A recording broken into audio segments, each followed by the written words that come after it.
Expert Talk is sponsored by Pod Nation TV, the podcast to broadcast network.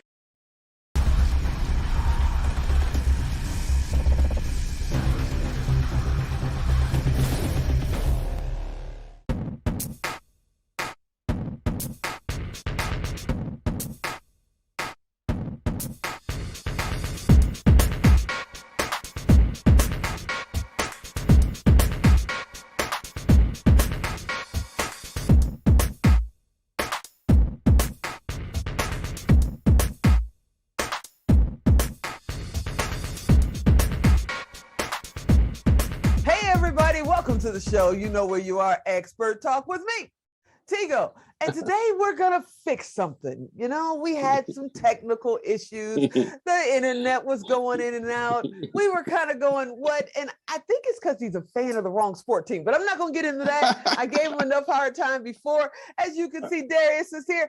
Mr. Darius Ross, what's happening? Welcome back to the show. I'm doing excellent. You, Ms. Goss, how are you doing? I am having a blast. You know, I got quite a few phone calls, or I should say messages saying, wait a minute, he's talking about, you know, urban and real estate and he's answering questions. You got to get him back because our internet just kept going in and out that day. And I was told by a good friend of ours, the Yay lady, Jennifer Hammond, that she's in DC and she said it was because of the storms that were happening in Florida. Yes. That it wiped out internet all over the East Coast. And it never dawned on me that you could have problems in New York from a storm that was going on, you know, way down the coast like that. So the transmitters. Yeah. So I'm super happy that you could come back. And I want to jump right back in. But before we do, let's refresh their memory a little bit about what you do and where you are. If you haven't figured it out, you know, by the picture behind him, the man is in New York, even though he was born in Chicago. I think that should be a Chicago skyline, but he's in New York. Now, what got you into the field of real estate in the first place? I got involved in real estate from a little kid, about 6 years old. And that was based upon, I used to take the boxes and build a Sears Tower because we lived on the west side of Chicago near Fillmore and Kinsey. So I could look out the window and see the Sears Tower. So every single day I'd build the towers, and every single night my mom would tear them down.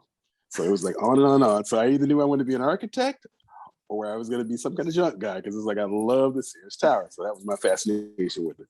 So from that point forth, it was like real estate became an automatic thing. I was always around some buildings doing interior design or outside doing something about the property. So that's what it became. Okay, see, now you went there, and I'm sure there's a young person sitting at home going, I did that. Or they're doing it now where they're building like, you know, Sears Tower or John Hancock building or something all the time. And they're thinking the same thing. So if they're a young person or maybe someone is looking to change their career and they're thinking, maybe I want to get into real estate, how would you advise them to get started? First order of business, especially for parents, this is the advice that goes to parents. Understand if you've got a kid that's spending a lot of time in their imaginary world, because that was a big thing for me, it was like I was the only kid. So I had no other choice but to be imaginative. So I had my G.I. Joes and my Action Jacksons and the Barbie dolls and the Ken dolls. And I'm like, hey, we were hooking them up. Barbie and Ken are sitting there 10 feet up, feet kicked out, and they're enjoying it. So the thing that I say to parents is give your kid plenty of things to work with. If it's boxes, if it's crates, if it's popsicle sticks. I had the popsicle sticks as the tower antennas. So you got to be as creative as possible. But for the young person, I tell them, keep your imagination going. Learn as much as you can from, my dad used to come in and throw the Forbes and Fortune on the ground. And I had to learn about who the CEOs were and master it. Give them architectural books. Give them books about building. Give them books, even if you think they're not advanced enough. You'd be surprised how advanced these kids are. And then take them out on construction sites. Let them experience it. You know, for the kid that now gets to be high school, go to a VOTEC school. There's tons of money in VOTEC and vocational studies. But the bottom line of it is, everybody wants to say to go to college. No. There's some people that are making $300,000 or $400,000, if not millions of dollars a year at a crane. That guy that's in the tower with that crane that's spinning that building around, he's making $500,000 and has probably less than a year's worth of education. Wow. Now, see, you're talking my language because my dad worked for the U.S. Steel Mill for 37 years. He started literally bending steel by hand, had bird marks all up his arm, but ended up running, you know, the biggest cranes in the world. That's right. And he just worked his way up there. And, you know, he retired in 87. So he was still making a decent living Mhm. for a sharecropper's son. He was That's right. making a decent living, but it's nothing like what they're making now. And he used to Mhm. talk about that before his passing. It's like he just missed the window. He would say, I just missed the window by this Yep. much. That's But right. yeah, you really can make a lot of money, working a tech, whether you're a That's right. programmer or construction or architecture or, there's so many things, production, there's so That's many right. things out there that you can do, whether you go to college or you learn on job training or you Mhm. go to some kind of tech. You are absolutely correct. So Mhm. when somebody says, well, my mom is a waitress and my dad, he's worked odd jobs his whole life.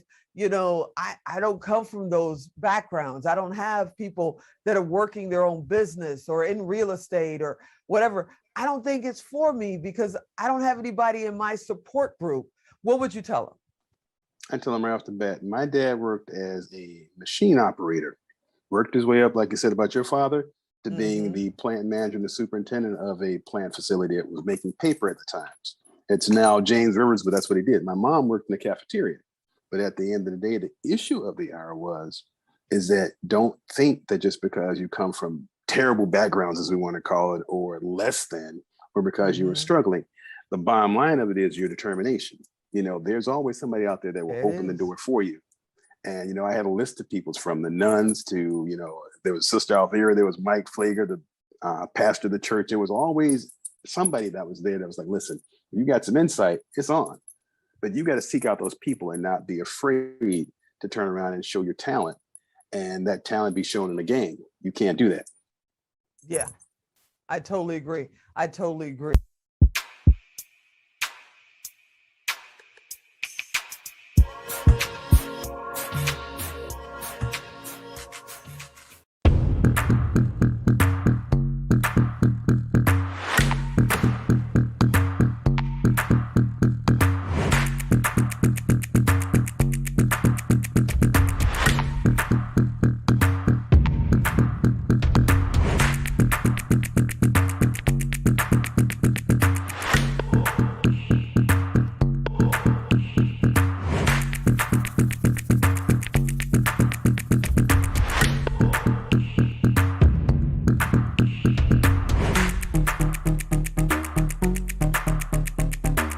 Okay, Darius, I'm with you. I understand what you're saying, but let's shift gears a little bit. Let's talk a little bit about, nowadays women are getting into real estate. Women are buying properties for themselves, maybe investment properties. How is that affecting with Black women, with African American women? Are they jumping into this real estate market as well? And how are they doing it? I'm going to go down the rabbit hole here, which is going to make some women a little bit upset. And Uh-oh. that is no more luxury goods. We have to stop making Louis Vuitton. We have to stop making Gucci and all the Louboutins rich. It starts right there. If you spend $1,000 times 12 pairs, that's 12 grand. Yes, you're making six figures, my sisters. But at the end of the day, that's the down payment on a $100,000 house. So let's stop there. Yes, brothers, you got a Rolex, but at the end of the day, get the Rolex after you have an apartment building to pay for. Okay. Ooh. Those women that are on public assistance, if 4 or 5 of you got together with the amount of money you're bringing in the door, you buy a building, you create a daycare, you're creating money, you're creating opportunity. See where that's going to go. So the bottom line of it is, are Black women jumping in? Unfortunately speaking, some of them are, but the vast majority are not, because they're still caught in this credit thing. And here's the thing I say to that. If you're riding around in a Jaguar that runs $1,000 a month plus $600 in insurance, let's do the mathematics. Is it easier to walk or catch the bus to work and take that same money that went to, and I like Joe Perillo because he gave my first BMW. But at the end of the day, Joe gets less money and you get the house, the condominium, or the apartment. Okay. So it comes to recalibrating, reconfiguring, and reforming where we spend our money at. We got to stop being consumers and start being asset producers. Wow. Okay. So in Chicago terms, he's saying get away from the red bottoms and get to the red brick. I get it. Mm-hmm. I get it. I totally understand that. And it's true. We get caught up. And it's not just, African Americans, it's people everywhere. We get caught up because you see advertising's coming at you, 24 hours a day now.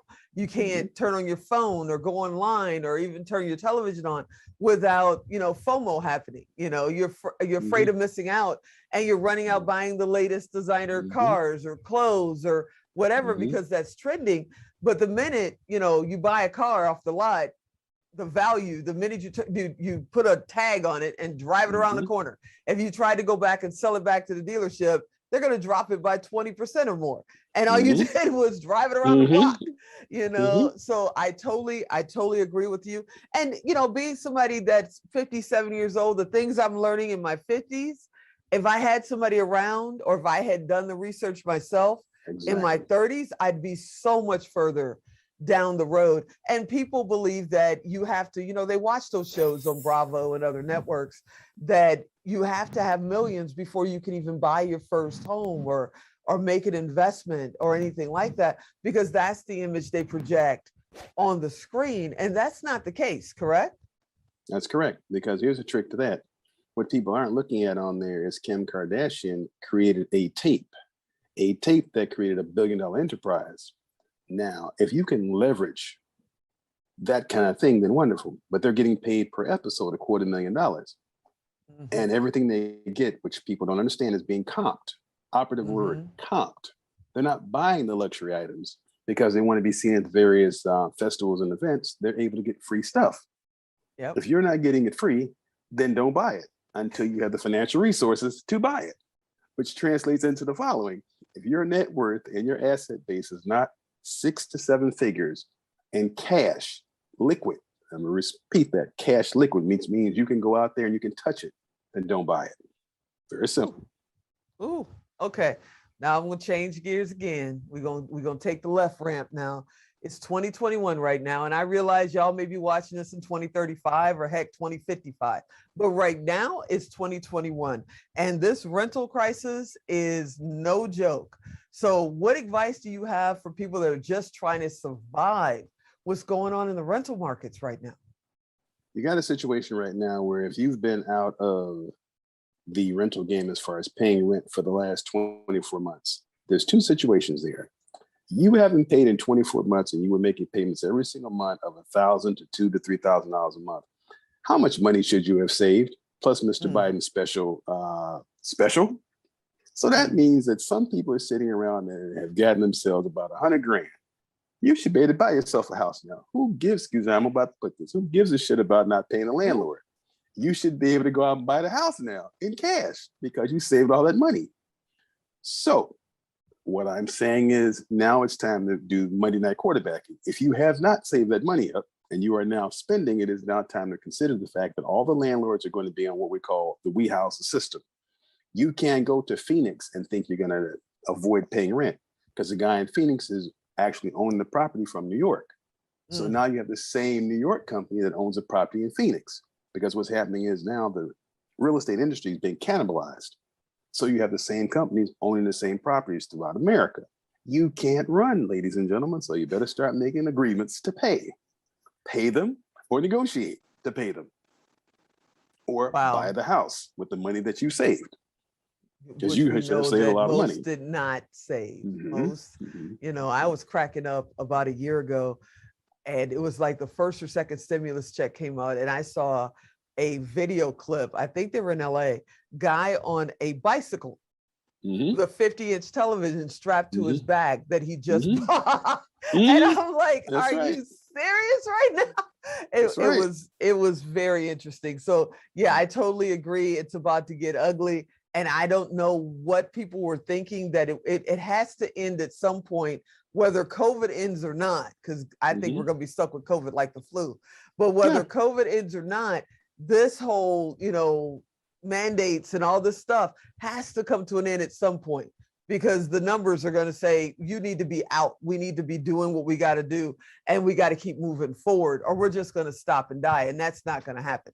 They're not going to let that happen. So I totally agree with you. All right. So we got to talk about, you live in New York. I'm trying to forgive you for that, but I live in Vegas. So we grow up in Chicago, and then we hopefully, either make it up in Chicago or make it out of Chicago. So tell me about growing up in the Chi. What was that like? At that time, we're talking about the mid 80s. So this was the beginnings of the crack epidemic. Ooh. And luckily enough for me, I actually went to a Catholic school, which was a seminary, Quigley South.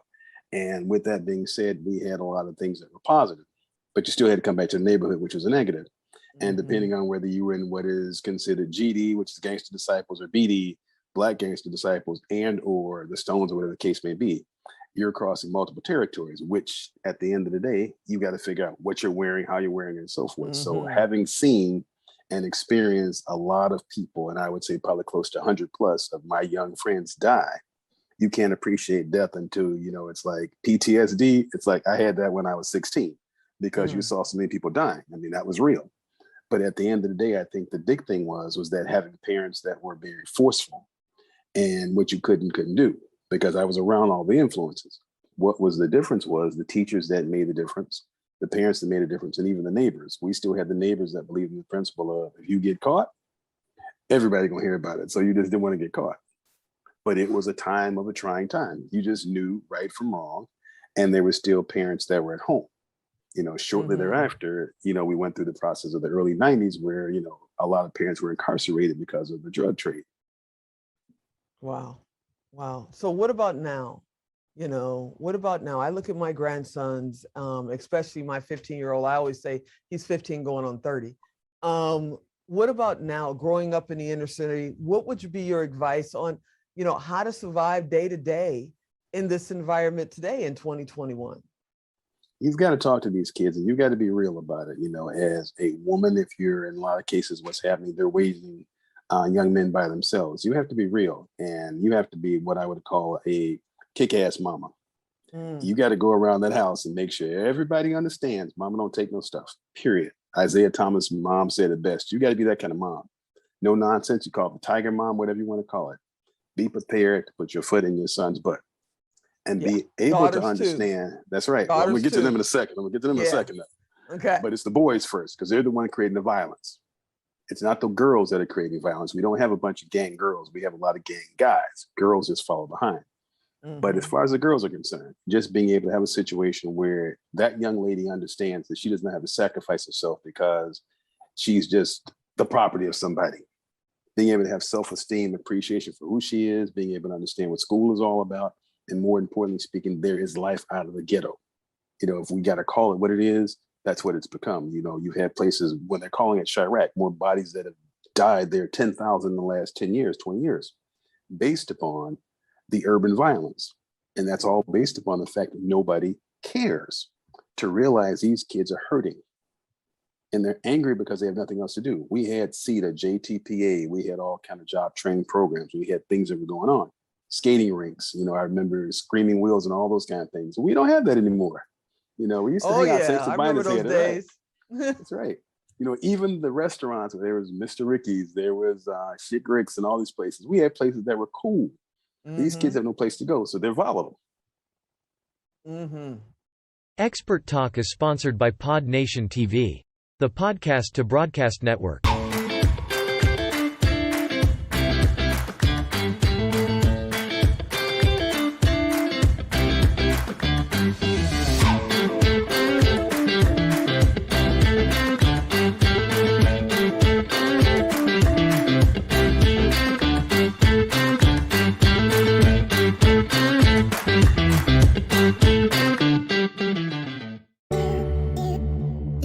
Hey, I have a quick question for you. Do you want a professional agency to handle all your video creation, syndication and monetization needs? Here at Melrose 11, we specialize in getting you the results you need to help you grow your business by generating new leads, driving more traffic and closing more sales without breaking your bank. We create animated explainer videos, social teasers, catchy intros, full HD commercials, and even viewer interactive videos. So, if you're looking to elevate your brand, or attract more leads, generate more sales, increase traffic, or build up more exposure for your business, then you've definitely come to the right place. Our professional team will develop your video campaigns at an affordable price, with our fast turnaround times, and a quality of work that can't be beat. We look forward to working with you. Okay, so let's talk about this. We tell them, I was told, I'm pretty sure you were told, that you need to have a role model. You need to have mentors. I was blessed enough to have that my whole life. I still have mentors. I still have role models at this age. But if you're a young person in the inner city, back in Chicago or in New York or LA, it's not just Chicago, it's all over the country. Heck, it's all over the world for that matter.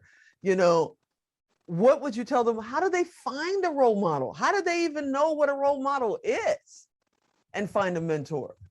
Let's go this route. A role model is somebody that has been successful in their industry and they are willing to give you an opening.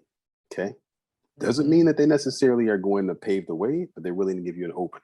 And having said that, sometimes you have to realize what you want to do. Okay, I want to be an engineer.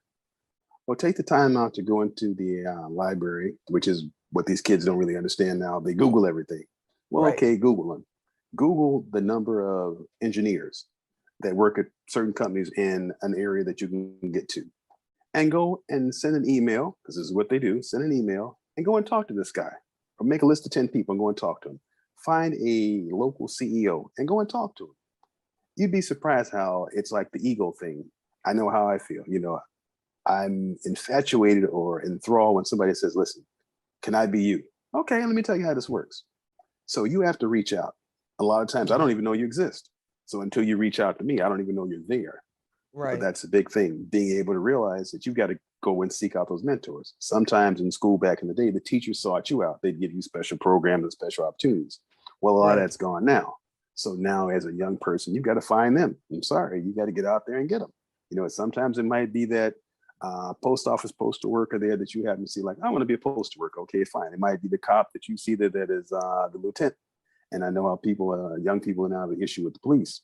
But again, if you like his job, talk to him. A lot of times people want to find out that people are enthralled by what they do, and it gives them a reason to share. You have a real passion for youth and for projects that help the youth, not just in your local area, even though it is New York, but worldwide, worldwide. What is your vision for what's coming in the next, 5 years, 10 years, as we hopefully come out of this COVID crisis?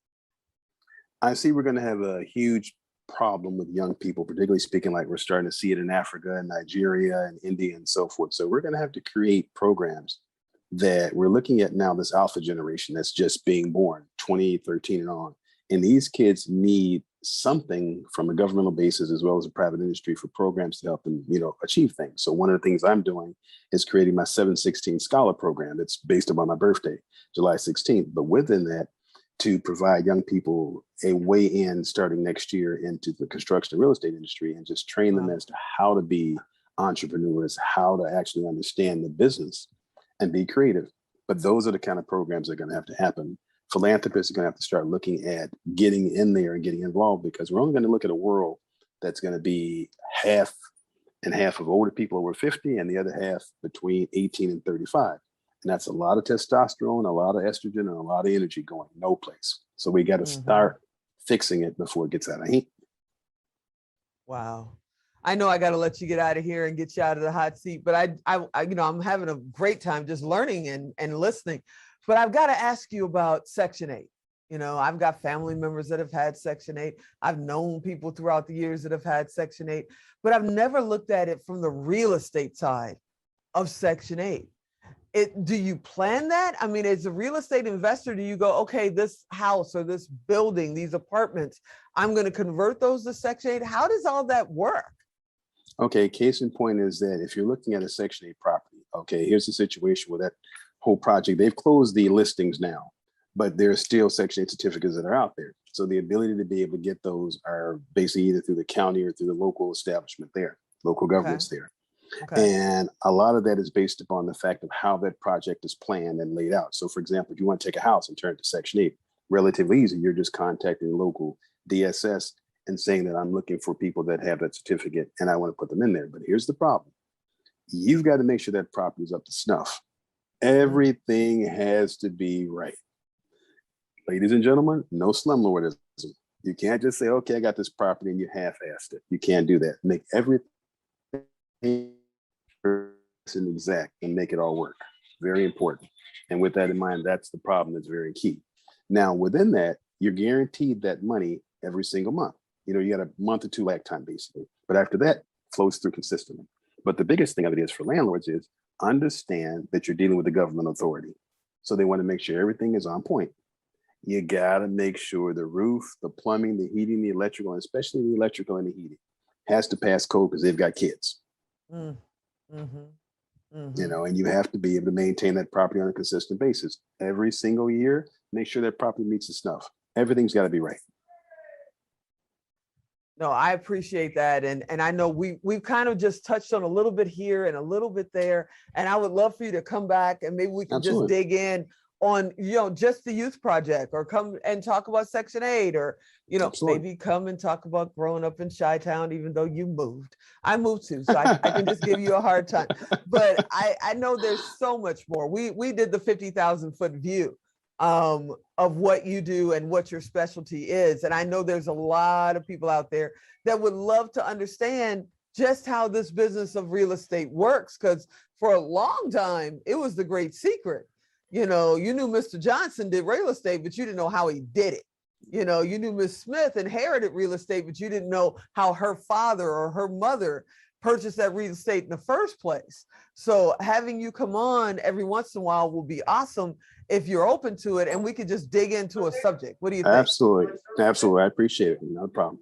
That would be awesome. So I want to thank you for coming on out and hanging out with us. If somebody wants to reach you, what's the best way to contact you? It is DariusARoss.com, and they can reach me on all social medias, Twitter, Instagram, and Facebook.